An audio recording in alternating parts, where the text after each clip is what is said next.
were telling us the importance of waiting to wait.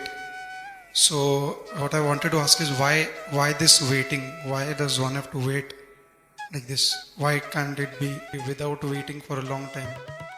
Thank you. I did not talk about waiting for a long time. I was talking about waiting as a quality, not as time. I was only talking about waiting as a certain quality within you, not about how long have you waited. You're fidgety and you wait for 1,000 years, it's no good. You're fidgety and you're waiting for 10,000 years, what does it mean? It means nothing. It just means you're wasting your time. Waiting is a quality that you simply wait. You can only wait upon somebody or something when you do not think much of yourself. If you're absolute nothing, you can wait on anything. If you think too much of yourself, you cannot wait upon anything or anybody. You will see, the more educated people become, the more affluent people become, they cannot wait. Seen this? People who don't think much of themselves. You ask a villager comes here, you tell him just wait, he'll simply sit there whole day. But you ask an educated man to wait,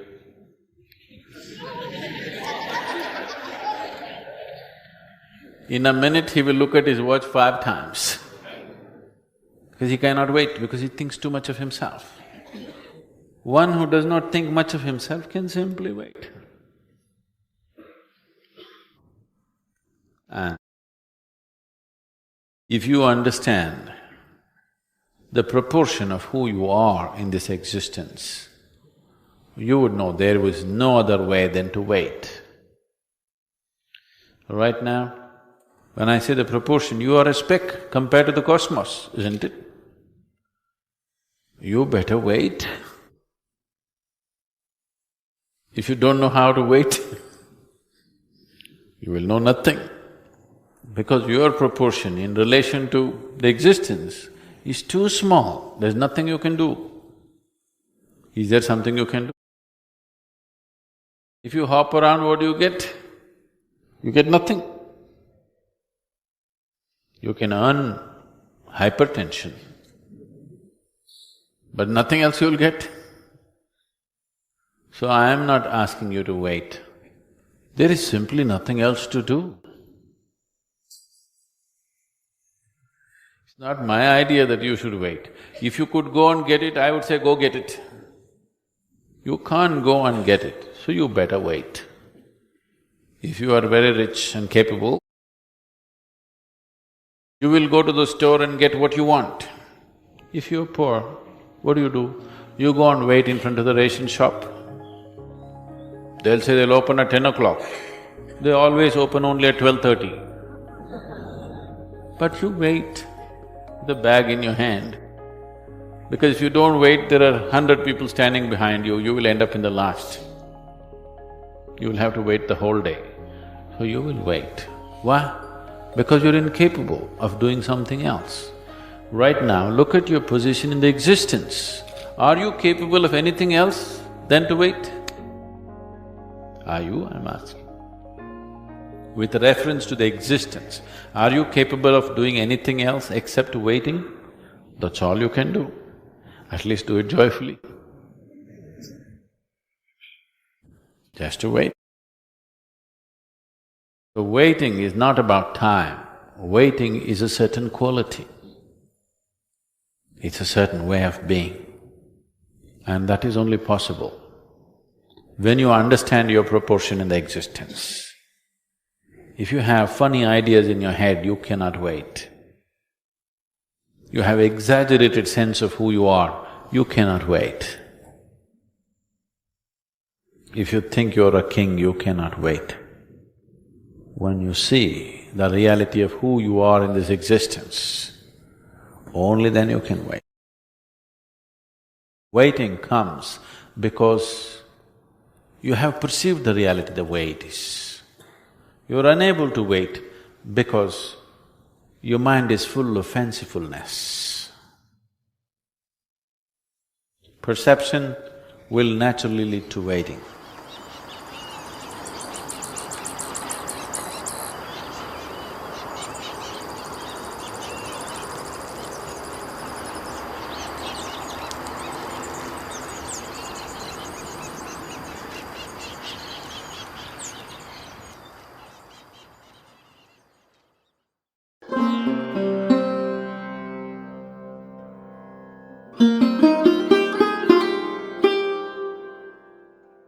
When you're walking on the street,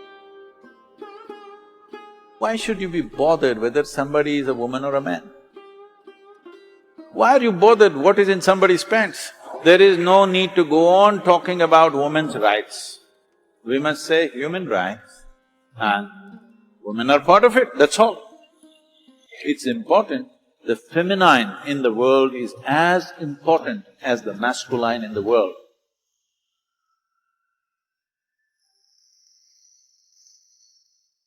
Sadhguruji, what is the quality you find in an Indian woman when compared to the world woman, other countries?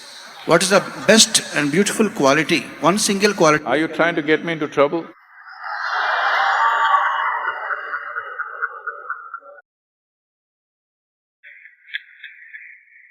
How she is different and how she is greater than when compared to the other women all over the world?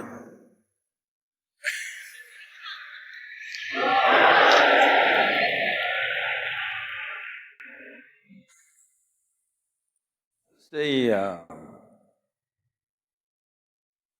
don't know why we are putting only women on the focus.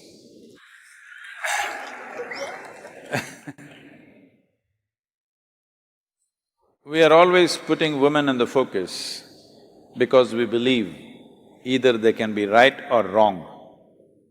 And of course, men are right. So because we are always right, we are looking whether this is the right kind of woman or the wrong kind of woman. You must understand, but whatever reasons, nature has given a larger responsibility for the woman in terms of bearing a child and having a profound influence on the child in the early part of child's life.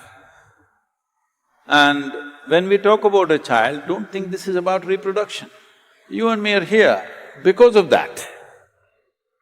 So, our very existence began in a woman's body. That is, if you're normal birth, I am normal birth. There are some people who claim they dropped from elsewhere, I have nothing to say about them. If you're normal birth, our life began in a woman's body. And today, the simple biological factors of being male or female, we are exaggerating it too much. I'm saying, when you're walking on the street, why should you be bothered whether somebody is a woman or a man? Why are you bothered what is in somebody's pants? It's not your business. Only in bathrooms and bedrooms it should matter, nowhere else. In the working places, on the street, wherever else we are, why should it matter whether somebody is a man or a woman? Why can't you just treat them as human beings? I think we are excessively focused on this, which is creating a very unhealthy atmosphere. That means we are constantly over-infatuated with body parts, that is why we are going on recognizing people as… by their gender. You are not recognizing people by their intelligence, by their capabilities, by their competence, only by their gender. But it is not a fair way of looking at the world. For certain aspects of our life, gender is important. But for rest of the life, how much brains you got is important, how much capable you are is more important. Gender is only valid in certain relationships. In rest of the relationships, gender shouldn't even come into the picture. Only then there will be equality. There is no need… There is no need to go on talking about women's rights. We must say human rights and women are part of it, that's all. So, about the Indian woman, should I still talk?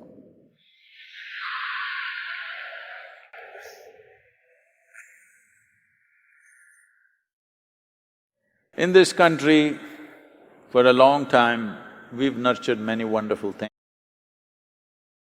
But these wonderful things, because of many misunderstandings, have also taken on very horrendous forms.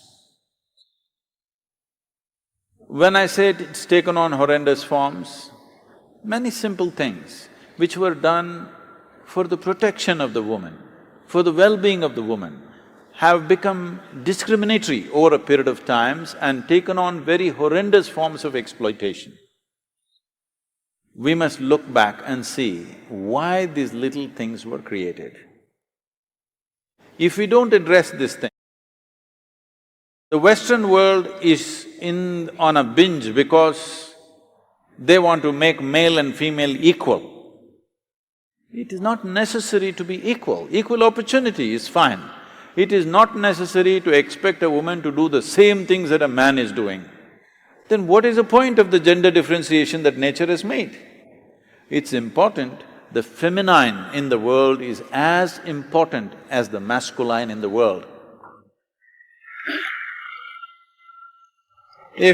But today, in the name of equality, women are coming to a place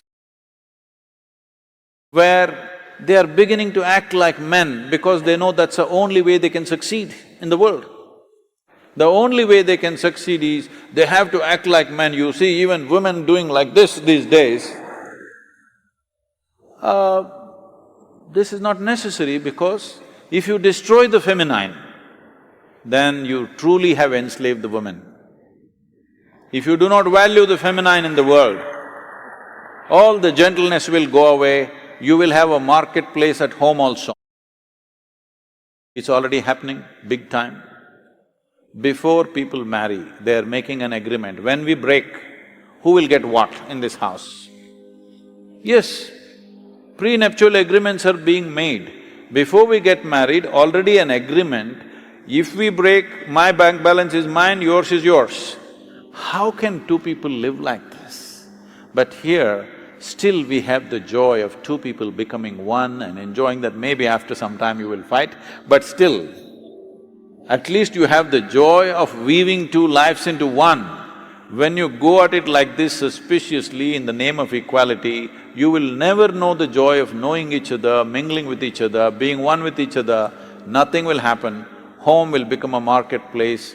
This is because of wrong ideas of equality. Equality you should not even talk about. We should talk about responsibility for each other.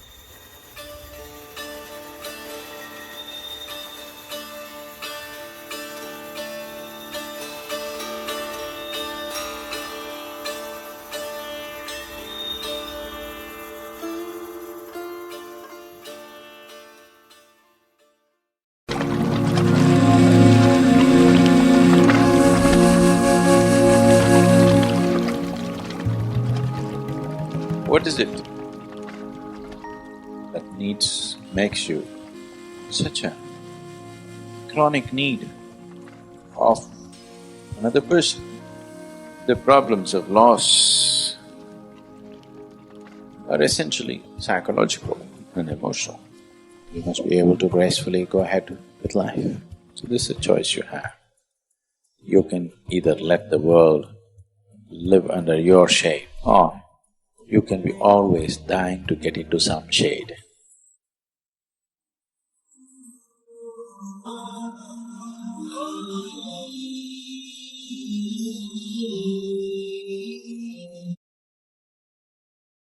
You see,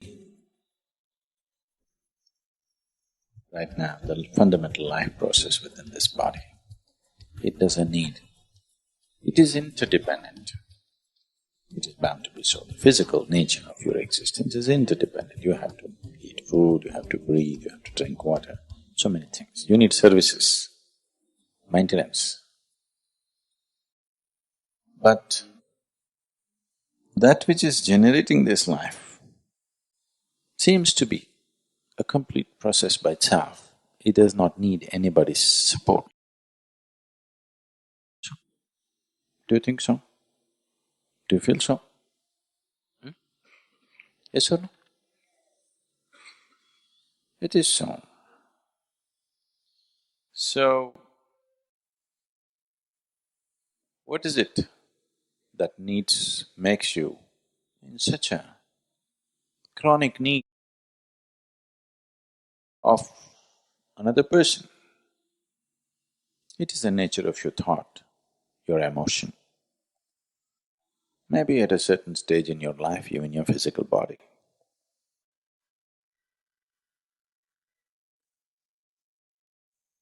Now, physical body is one thing. You did not make it.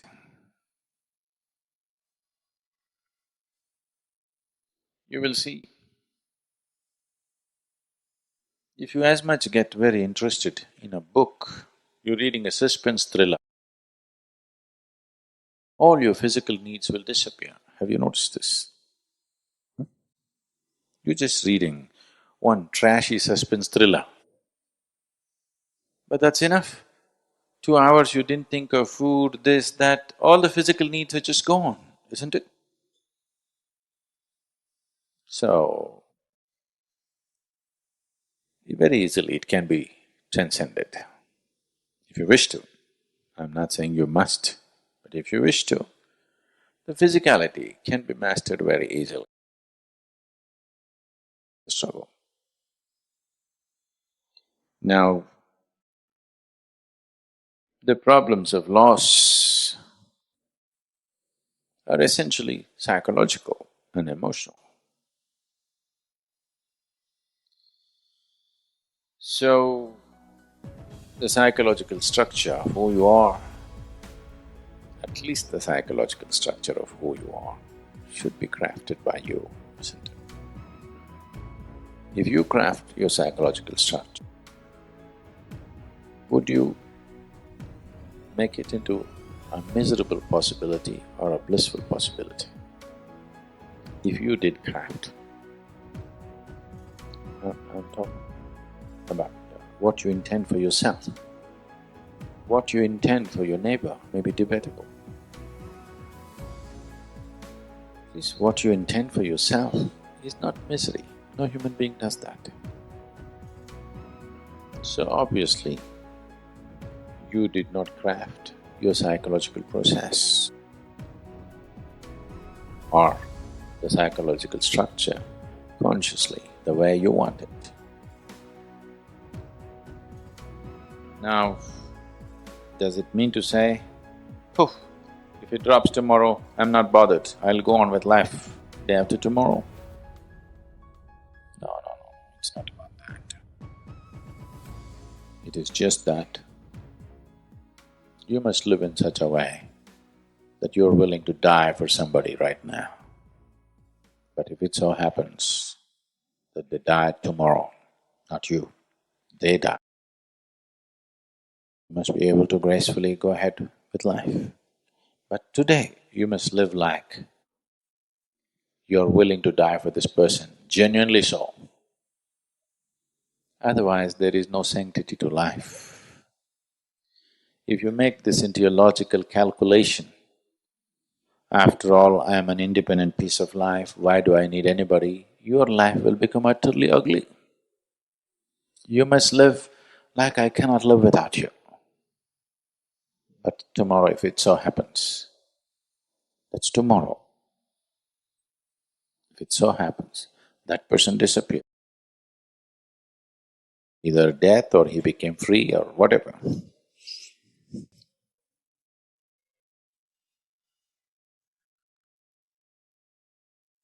Then you must see, this is an independent piece of life. But today, if you see it, your life will become ugly. So people are not able to get this distinction. Either they become ruthless philanderers, or they become so sappy and lost, they're not able to enjoy their relationships. Most relationships are only… they know some joy only in the beginning, after that it's one continuous complication and pain. For most people, unfortunately. This is because you have not understood the nature. You have not experienced the nature of this one. You're trying to understand the nature of that one. It's never gonna… If you have a wonderful relationship, most of the time, it's because somebody else is wonderful. Bad way to live. You must have a wonderful relationship with everybody around you because of who you are, not because of who somebody else is. So this is a choice you have. You can either let the world live under your shade, the comfort of your shade, or you can be always dying to get into some shade. The choice every human being has.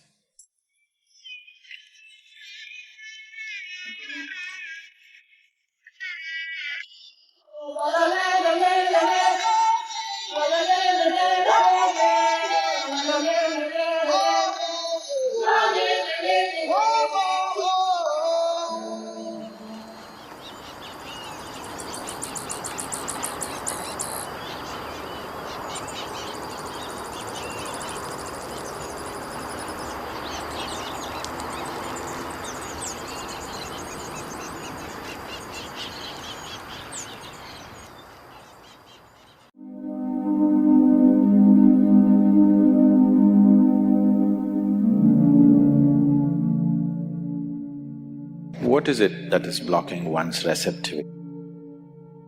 If I have to be receptive, what should I do? If you want sunlight to come in, you don't have to do any big fighting, just have to open the window, isn't it? What do you do the first thing in the morning?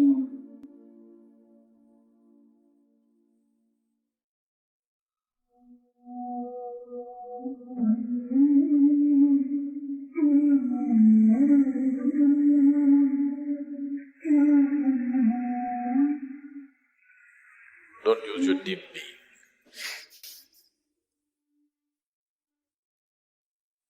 Don't try to connect. Because with all these things, you will go into hallucinatory states of mind. Then Sadhguru will start talking to you and things will happen and…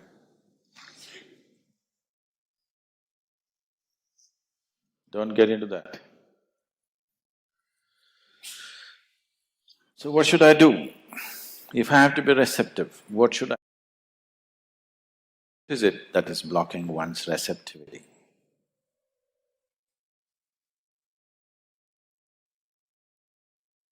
It is just that if you coat anything with too many things, it can't feel it, isn't it? Right now, you're too much of a gathering, too much of a gathering. Too many things have been gathered which you call as myself. Starting from your physical body, at least though there is considerable room to expand, physical body has some limitations. You cannot expand beyond… you cannot gather beyond a point at least. You gather too much, collection time will come soon.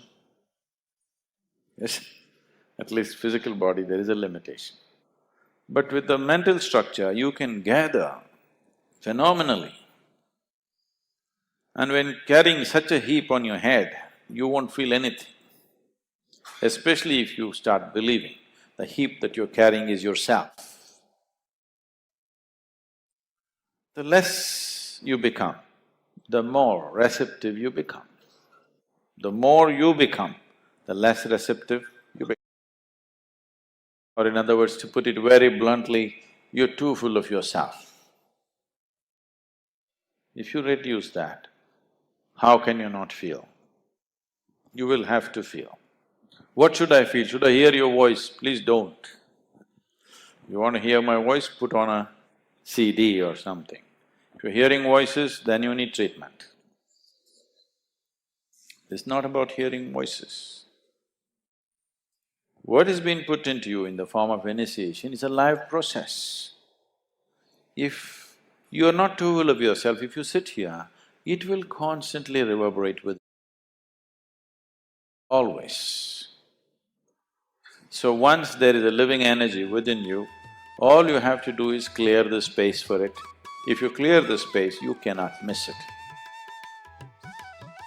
If you want sunlight to come in, you don't have to do any big fighting, just have to open the window, isn't it? So, just look at yourself and see. You may be a very smart man, or you may be a very strong man, or a very handsome man, very something. Please reduce that. You will see, you will start feeling. Yes. Or you're a very good man, please reduce. Good people can't feel anything, they become like goats. Because they keep on thinking, I'm good, I'm good. How? He's not okay, she's not okay, he's not okay, he's not okay, she's not okay, he's not okay. Compared to all these people, I'm such a good man. You're too full of yourself. People who think they are good, they're too full of themselves, isn't it so? Reduce that. Just understand your place in the existence. You are like a speck of dust. Suppose you just disappear tomorrow morning, everything is going to be fine in this world. Do you know this? Oh, can I talk about diamonds? Diamonds. Do you know that ultraviolet light can evaporate a diamond? Do you know this? Diamonds are forever. You heard that? Diamonds are not forever. Just light falling upon it, it can just evaporate. Please touch and see, is it still there? Those… gone?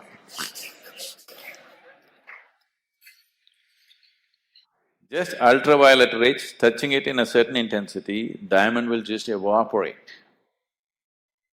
So that is all it is. It is not a big thing. Who you are, you can just evaporate with the right level of awareness. It doesn't take any big fighting to do. There's no big fight to do. Big fight is done because you're fighting with a crowbar. With the hammer, if you try to break diamond, it's a lot of effort. Light, just ultraviolet rays can just evaporate it, it'll just disappear into thin air. Diamond. So, this is very simple. Just bring the right kind of awareness to you. You do one thing. When you get up in the morning, what do you do first thing? What do you do? What do you do? What do you do the first thing in the morning? Phone. Any messages?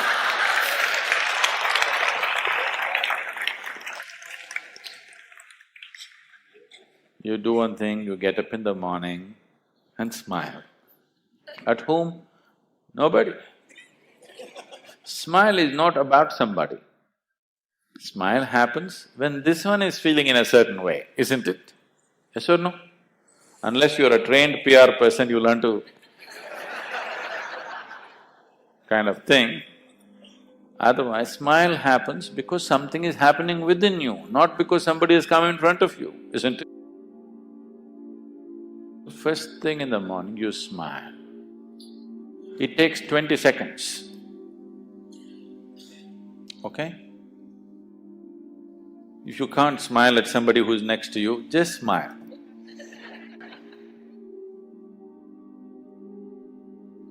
Pleasant way to start your day, isn't it?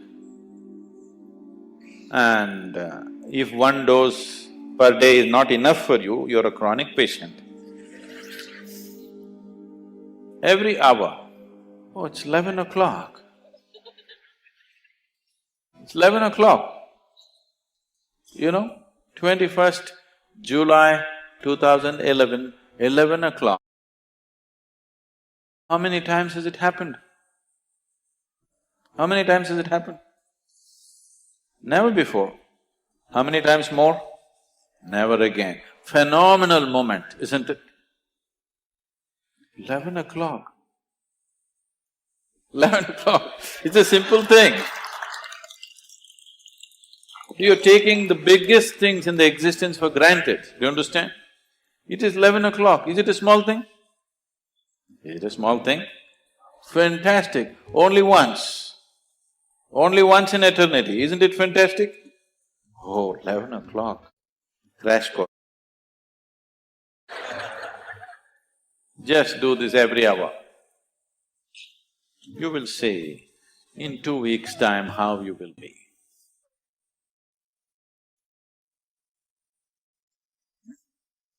20 seconds crash course you can give yourself, yes or no? Just do that, you will receive.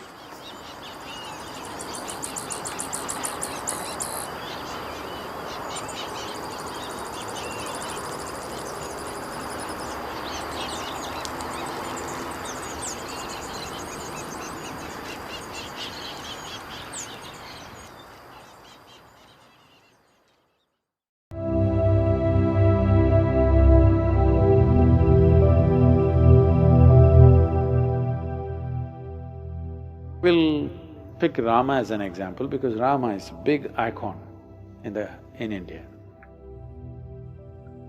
See, he is born as a king and he's coronated as a king, but because of some crazy situation, he's forced to go and live in the jungle with his new bride, a young woman he marries. She's a princess. He is made to live in the palace, but now with this young woman, he goes and lives in the jungle. So today in some stupid movie, they may show you scenes of how she's floating around in the jungle. No, you go and live in the jungle.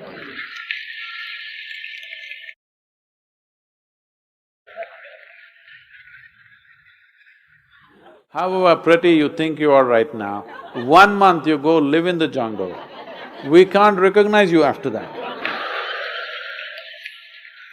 So this princess forced to live in the jungle.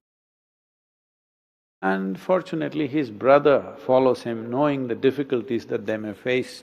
He leaves his own family, goes there to serve his brother and a sister-in-law. I was touring Andhra Pradesh just 10, 15 days ago. I'm in a small town. One 14-year-old schoolgirl stands up and says, "Sadhguru,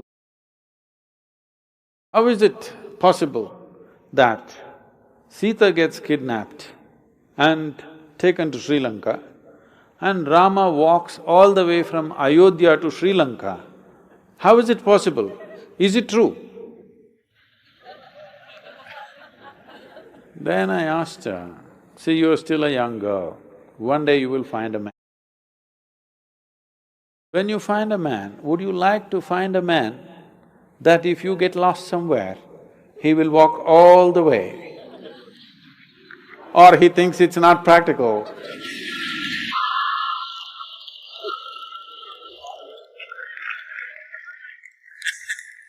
and find a girl next door? What would you like?" Even the 14-year-old girl knows she wants a man who'll walk all the way. So, then he went there, collected some Tamil people, built an army. Yeah, it's a Tamil army. Then fought a battle, went to Sri Lanka, burned down the entire city, brought back his wife with great difficulty. In the process, he lost many people who were dear to him, but he brought back his wife. But political pressure became so much, he had to put her through kind of a fire test, whatever, of the day. Then he made her his queen and started ruling the nation. Again some political situations forced him. She was pregnant. At that time, he had to again send her back to the jungle. No sonogram. So he does not know whether it's a boy or a girl or boys or girls, what. She goes into the forest and delivers two boys, twins. Unknowingly, not knowing that they are his children, he fights a battle with them. He could have killed them, not knowing they are his children. If you somehow, so happened by accident, you killed your own children, can't be a worse tragedy in your life, isn't it? Terrible thing to do. He almost got close to it, he almost killed them, but fortunately they did not die in the battle. And then she died in the jungle, never again saw his face. You call this a successful life? I am asking you, you call this a successful life? No. But we worship him not because he was a super success of the day. Any one of these events happened in your life, most people would be broken, bitter for the rest of their life. No matter what happened, he never became bitter. He never became angry. He never became hateful. He took all the action that he had to take. He fought battles, but never got angry, never became hateful, never became bitter in his life. Though what life threw at him was one tragedy after another, he remained above it. And we worship that because essentially in your life, this is all it is. What the world will throw at you, it is not 100% your choice. To some extent we can control, that's about it. World may throw anything at you, we don't know what it will throw at you. It may throw disease at you, it may throw death at you, it may throw bullets at you, it may throw shame at you, it may throw all kinds of things. But what you make out of it is 100% yours. Now, this one thing, if you take charge, no matter what world throws at you, you will turn it into your well-being. Then, where you go, what kind of situations you live, whether you go to heaven or hell, doesn't matter because whatever is thrown at you, you know you will turn it into well-being. This quality is what we are worshipping. This quality is what is worth worshipping because this is true with every one of us. If world throws nastiness, you will become nasty. World throws bitterness, you will become bitter. World throws anger, you will become angry. This is the way most human beings live, because he lived above that. We said he is godlike.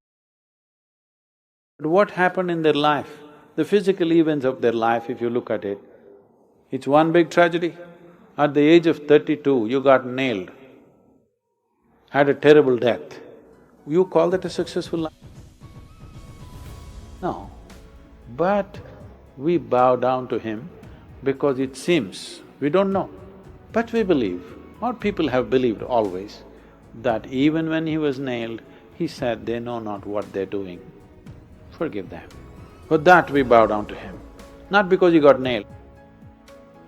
Because getting nailed is not a successful life, isn't it? But even if you nail him, he did not lose his quality.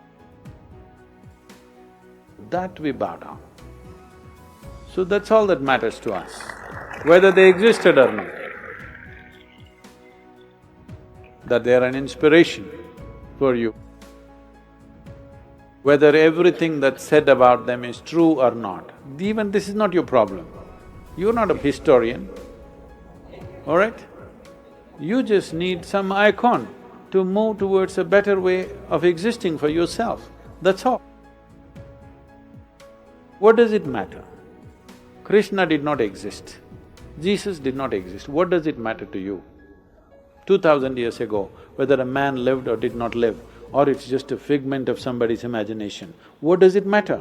It is the quality that matters, isn't it?